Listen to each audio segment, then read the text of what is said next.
بسم الله الرحمن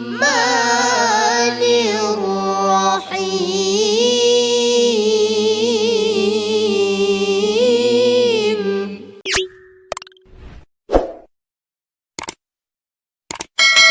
غالباً امام مالک رحمت اللہ علیہ کے زمانے میں خلیفہ منصور ایک بادشاہ گزرا ہے، مسلمان بادشاہ تھا۔ اس کے دل میں یہ بڑی حسرت تھی، بڑی تمنا تھی، بڑی آرزو تھی کہ مجھے پتہ چل جائے موت میری کب آئے گی، کتنی عمر باقی ہے، کتنی میری زندگی باقی ہے۔ بادشاہ ہو کر اس کے دل میں یہ آرزو تھی، یہ حسرت تھی، یہ تمنا تھی کہ مجھے علم ہو جائے میری زندگی کتنی باقی ہے تاکہ میں زیادہ نیکیاں جمع کروں۔ تو ایک دن خواب دیکھا اور خواب میں ایک بڑا خوبصورت آدمی دیکھا۔ تو خلیفہ منصور نے پوچھا تو کون ہے؟ وہ کہنے لگا میں ملک الموت ہوں، اسرائیل ہوں علیہ السلام۔ انہوں نے کہا ٹھیک، تیرے سے تو بڑا لازمی کام ہے، مدت ہوگی تیرا انتظار کرتے کرتے، ایک کام پڑ گیا تجھ سے۔ پوچھا کیا کام ہے؟ کہ تو ہی تو موت کا جھٹکا لگائے گا، تو ہی تو ملک الموت ہے، ذرا بتا تو صحیح میری عمر کتنی باقی ہے، میری زندگی کتنی باقی ہے۔ حضرت اسرائیل علیہ السلام نے اس کو یوں 5 انگلیاں دکھا دی اور غائب ہو گئے۔ 5 انگلیاں دکھا دی۔ اب بادشاہ بڑا پریشان، بڑا حیران کہ 5 سے کیا مطلب؟ 5 گھنٹے مراد ہیں، 5 دن مراد ہیں، 5 مہینے مراد ہیں۔ صبح اٹھ کر کے لوگوں سے تعبیر پوچھنی شروع کی خواب کی کہ میں نے ایسے ایسے خواب دیکھا ہے، اس 5 کا کیا مطلب؟ آج کل کا زمانہ اگر ہوتا تو یوں کہہ دیتے لوگ اس سے مراد 5 تن پاک ہے، 5 تن سے جا کے پوچھ لے۔ لیکن وہ اور زمانہ تھا۔ خلیفہ منصور نے جب صبح ایک سے پوچھا، وہ بڑا کڑوے مزاج کا مولوی تھا، وہ کہنے لگا بس جی تیاری کرو، 5 گھنٹے رہ گئے۔ انہوں نے کہا یار تو نے تو بالکل ہی دم نکال دیا۔ پھر ایک اور سے پوچھا، اس نے کہا جی 5 دن باقی رہ گئے۔ پھر ایک اور سے پوچھا، اس نے کہا جی نہیں نہیں اتنا جلدی نہیں، بلکہ 5 مہینے مراد ہے، 5 مہینے آپ ٹھیک ٹھاک زندہ رہیں گے۔ پھر ایک اور سے پوچھا، اس نے کہا جی 5 سال آپ کہیں نہیں جاتے، 5 سال تک ٹھیک ٹھاک ہے آپ۔ پوچھتا پوچھتا پھر یہ جو سرکاری مولوی ہوتے ہیں نا، ان کی حیثیت کچھ اور ہوا کرتی ہے، وہ بادشاہوں کو خوش رکھتے ہیں، جبھی تو بادشاہوں سے دولت مارتے ہیں۔ وہ کہنے لگا جی واہ واہ، کسی نے 5 گھنٹے کہے، کسی نے 5 مہینے کہے، 5 دن کہے، 5 سال کہے، اصل تعبیر تو میں بتاؤں گا، 500 سال آپ کہیں نہیں جاتے۔ جب تک ایسی بات نہ کرو بادشاہ خوش نہیں ہوتے نا، مطلب کی بات کرو تو ہر بڑا آدمی خوش ہوتا ہے۔ کہ جتنے بڑے بڑے دولت مند افسر، یہ بڑے بڑے امیر لوگ ہوتے ہیں نا، اگر ان کے سامنے بیٹھ کے شریعت کی بات کرو، قرآن کی بات کرو، ایسے سنیں گے جیسے پتھر سن رہا ہو، ہاں نہ کچھ نہیں کریں گے۔ اور جب ان کے مطلب کی بات کرو گے یوں انگڑائی لے گا جیسے جنگل میں شیر انگڑائی لیتا ہے۔ ہاں کیا فرما رہے تھے آپ؟ جو مطلب کی بات ہوگی وہ سنائی دے جائے گی، قرآن کی بات نہیں سنے گا، نبی پاک صلی اللہ علیہ وسلم کے فرمان کی بات نہیں سنے گا۔ اور جس نے 500 سال کا نام لیا نا، بادشاہ بڑا خوش ہوا۔ انہوں نے کہا لو جی 500 سال کی گارنٹی مل گئی، بڑی دیر میں آئیں گے 500 سال، اتنا مزے کریں پھر دیکھی جائے گی جو کچھ ہوگی۔ نگر تسلی پھر بھی نہ ہوئی کہ یہ 500 سال کہنے والا کبھی پیسے لینے کے لیے نہ مار رہا ہوگا، تو سارا دولت کا چکر تو ہوتا ہے۔ وہ چلتے چلتے امام مالک رحمت اللہ علیہ کو بلا لیا اور بلا کے پوچھا کہ مجھے تو مولویوں نے مار دیا، جو کسی نے تو میری جان ہی نکال دی کہ 5 گھنٹے رہ گئے، خیر وہ گھنٹے تو گزر گئے، کسی نے 5 دن کا کہا میری جان نکلنے کو ہو رہی ہے، کسی نے 5 مہینے کا بتایا، کسی نے 5 سال کا بتایا، کسی نے 500 سال کا نام لے دیا۔ امام مالک رحمت اللہ علیہ فرمانے لگے سب کے سب نے جھوٹ بولا، 5 گھنٹے بھی مراد نہیں، 5 دن بھی مراد نہیں، 5 مہینے بھی مراد نہیں، 500 سال بھی نہیں، بلکہ اسرائیل علیہ السلام نے 5 انگلیاں تجھے دکھائی۔ اس کا یہ مطلب ہے سورۃ لقمان کی آخری 5 آیتوں کی طرف اشارہ کر دیا فرشتے نے کہ یہ تو نے وہ بات پوچھ لی جو 5 میں سے ایک ہے، ان 5 کا تو مجھے بھی کوئی علم نہیں۔ یہ تو نے وہ بات پوچھ لی، مجھے بھی علم نہیں۔ جب حکم ہوتا ہے فلاں کی جان نکال، میں اس وقت نکالتا ہوں، اس سے پہلے مجھے کوئی پتہ نہیں ہوتا کس کا وقت کب آئے گا۔ پھر بادشاہ کی سمجھ میں آئی بات کہ یہ ان 5 میں سے ایک ہے۔ فرمایا ان اللہ عنده علم الساعۃ، اللہ کی ذات جانتی ہے قیامت کب قائم ہوگی، کس وقت قائم ہوگی، کس سال میں قائم ہوگی۔ ان اللہ عنده علم الساعۃ، کوئی نہیں جانتا، ٹھیک وقت کسی کو معلوم نہیں۔ البتہ محمد عربی صلی اللہ تعالی علیہ وسلم نے نشانی بتلائی، جمعے کا دن ہوگا، محرم کی 10ویں تاریخ ہوگی۔ اس لیے اللہ والے ہر جمعرات کو زیادہ سے زیادہ عبادت کرتے ہیں، کئی صبح کو قیامت قائم نہ ہو جائے۔ ہر چیز میں اللہ پاک نے حکمت رکھی ہے، ہم تو نہیں جانتے۔ اب جمعے کی جو عید بنی، مولویوں کے بھی ذمہ عذاب آ گیا، پڑھنے کے ذمہ عذاب آ گیا کہ عید بھی پڑھو جمعہ بھی پڑھو۔ لیکن حدیث پاک میں آتا ہے کہ جب ایسا ہو جائے تو یوں سمجھو خصوصی طور پر بخشش کا دن ہے۔ ایک تو عید کا دن، شکریہ کا دن، لیلۃ الجائزہ کا دن، اور دوسرے جمعے کا دن، 2 برکتیں جمع ہو گئی۔ حضور نے فرمایا جمعے کے دن ایک گھڑی ایسی آتی ہے جو دعا کرو وہی منظور ہوتی ہے۔ کوئی کہتا ہے کہ 2 خطبے اکٹھے ہو گئے، بادشاہ کے لیے ٹھیک نہیں، بھلے بادشاہ کو پھانسی آ رہی ہے، بادشاہ کا کیا بگڑ رہا ہے؟ کام تو کرنا ہم نے، یوں بولنا ہمیں تکلیف ہوتی ہے کہ ابھی عید پڑھ کے گئے تھے پھر جمعے کے لیے چلو بھائی، تکلیف تو ہمیں ہو رہی ہے۔ ارشاد فرمایا مدنی کریم صلی اللہ تعالی علیہ وسلم نے جب ایسا وقت آئے کہ عید الفطر ہونا چاہتا ہے، فرمایا ان اللہ عنده علم الساعۃ، قیامت کا ٹھیک وقت کوئی نہیں جانتا۔ ایسی اوش ربو گھڑی، فرمایا وَنُفِخَ فِي الصُّورِ فَإِذَا هُم مِّنَ الْأَجْدَاثِ إِلَىٰ رَبِّهِمْ يَنسِلُونَ، قیامت کا سور پھونکا جائے گا، اتنا بڑا عذاب شروع ہوگا۔ قبر والے کی بات قرآن نقل کرتا ہے، سورۃ یاسین کا ترجمہ بھی کبھی دیکھ، من باسنا من مرقدنا، او میرے اللہ ہم قبر، عذاب قبر کو نیند سے تعبیر کرتا ہے۔ سمجھو ترجمہ، قیامت کا عذاب دیکھ کر عذاب قبر نیند یاد آیا۔ قبر کا وہ عذاب جس کے بارے میں حضور اکرم صلی اللہ علیہ وسلم نے فرمایا تمہیں قبر کا عذاب دکھا دو تم مردوں کو دفن کرنا چھوڑ دو گے۔ قیامت کے عذاب کو دیکھ کر مردے قبر کے عذاب کو نیند بتا رہے ہیں۔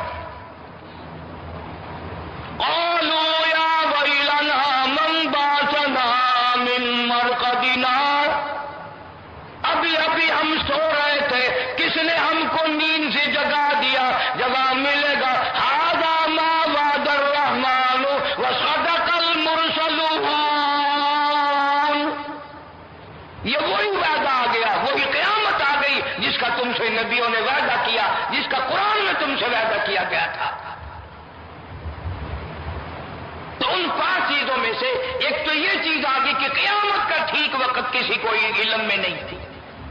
اور فرمایا وَيُنَزِّلُ الْغَيْثَ، کوئی نہیں جانتا بارش کس وقت ہوگی، کہاں ہوگی، کتنی ہوگی.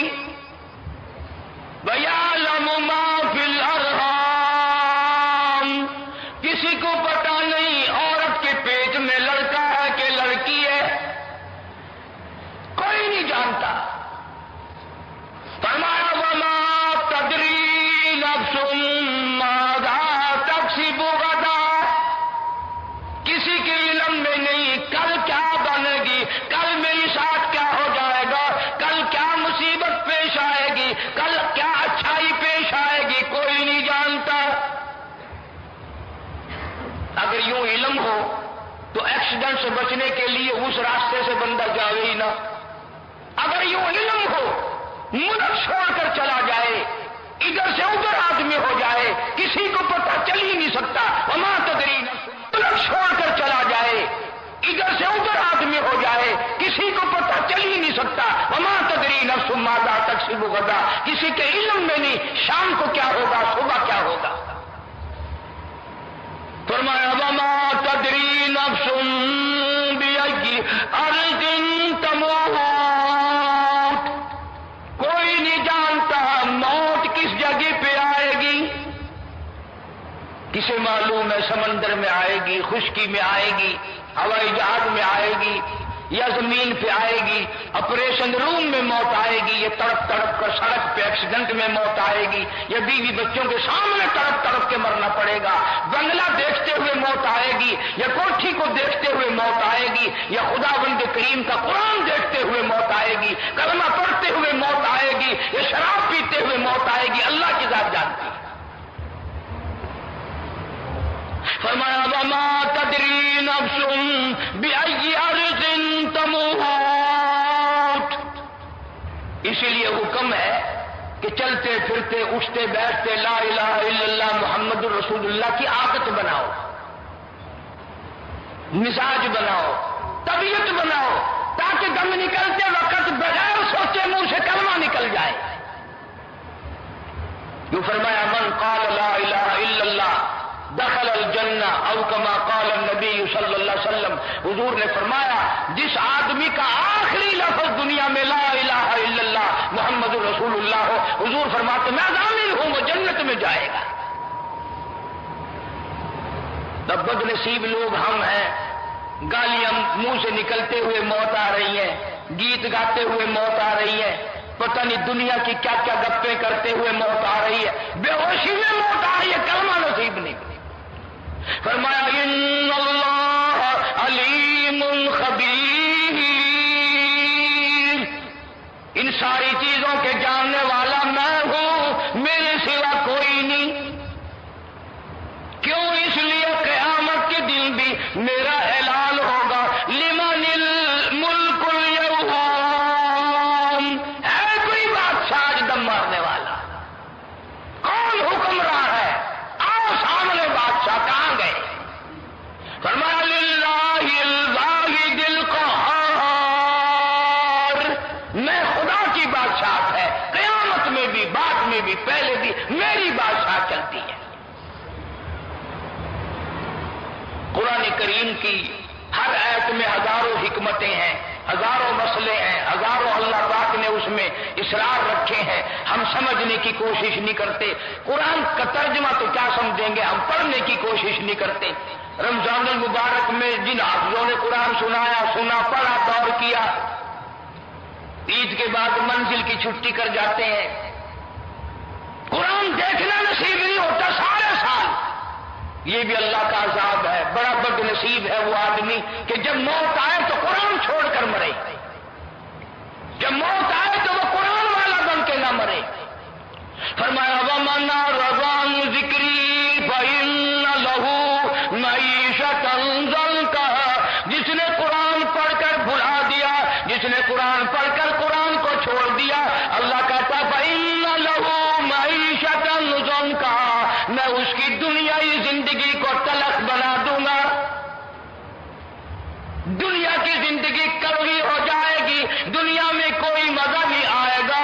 اور قیامت کے دن میں کے بارے میں فرمایا ونحشرہ یوم القیامت اعمی، قیامت کے دن ہم ایسے آدمی کو اندھا کر کے اٹھائیں گے۔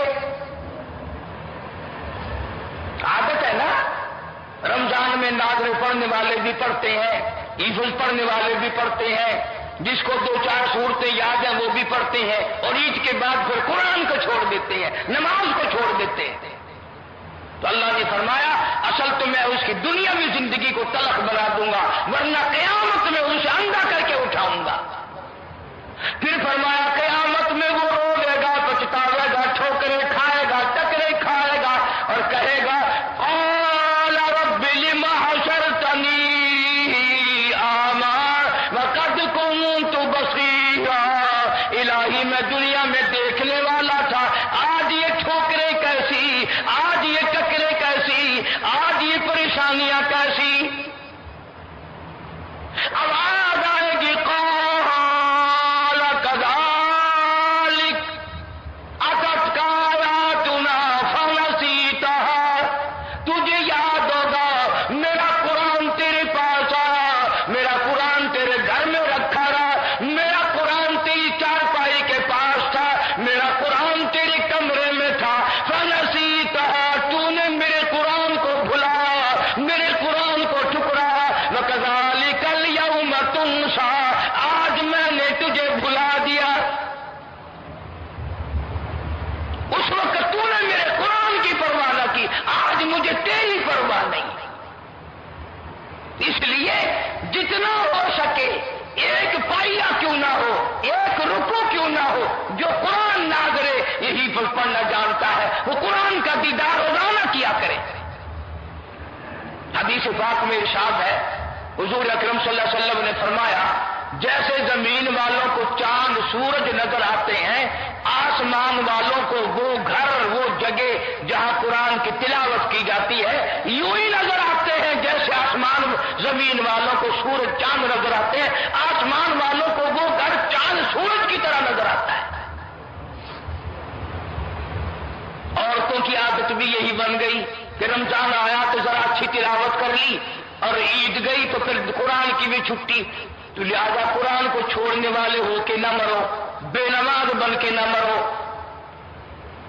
مسلمانوں کی عادت ہوگی بے نماز بن کے مرنا، بیماری آئی نہیں 8 دن پہلے بے نماز ہو جائے گا، مہینہ پہلے بے نماز بن جائے گا، 1 دن پہلے لازمی بے نماز ہو کے مرے گا۔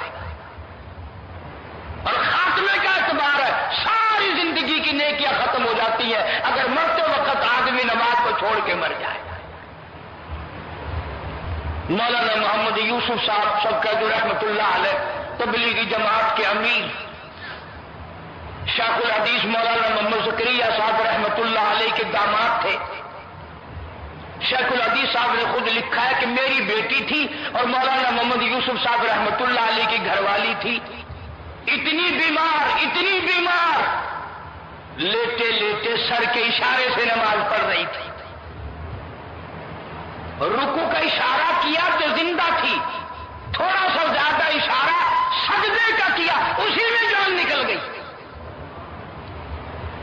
سجدے کے اشارے میں جان نکل گئی، سجدے کے اشارے میں موت آ گئی۔